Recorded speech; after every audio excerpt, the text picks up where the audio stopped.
Hello friends, welcome you in my YouTube channel. I am Dr. Mohammad Sirajul Faizi. Today in this video I am going to discuss about hydrosphere. So first I will discuss about the syllabus of hydrosphere. First topic is chemicals compositions of water bodies, lakes, stream, rivers and wetlands, etc.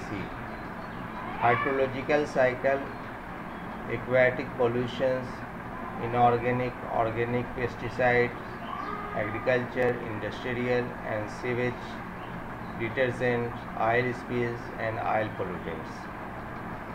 Water quality parameters: dissolved oxygen, biochemical oxygen demand, solids, metals, contents of chloride, sulfate, phosphate, nitrate and microorganisms.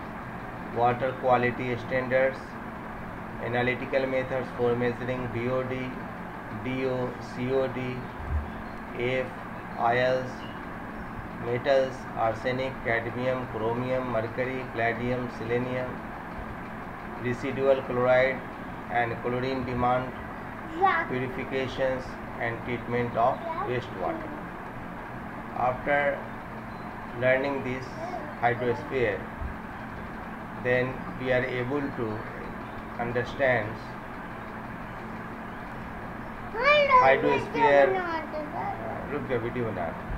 Hydrosphere includes various water resources such as river, sea, lakes, ocean, glacier, groundwater, stream.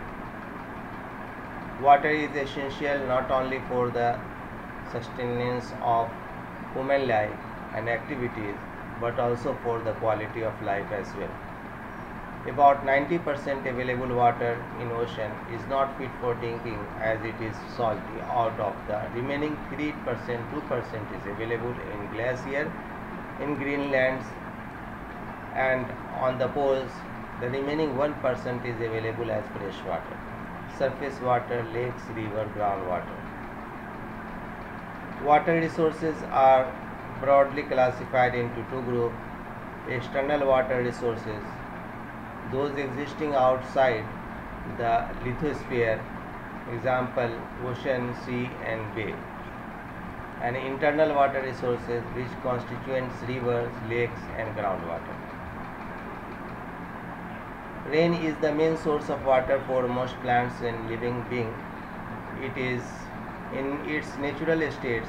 Rainwater is purest of all the water bodies, but this is also contaminated with the dissolved gases of the atmosphere, O2, N2, CO2, inert gases, oxides of nitrogen and sulfur.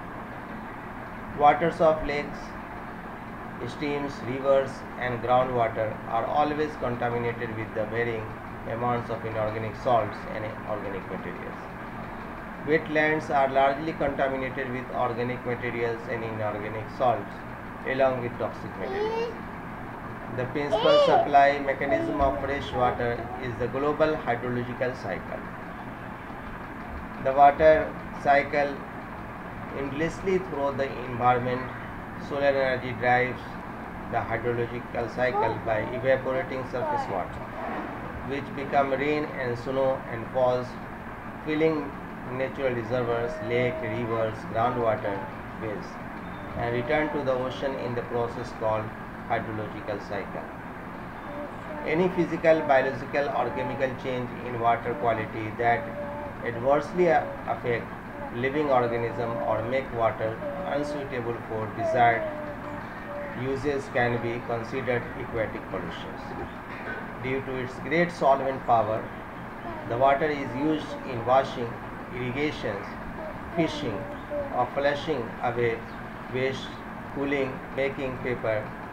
Further, for centuries, rivers and lakes have been used dumping ground for human sewage and industrial waste for every conceivable kind, many of them being highly toxic.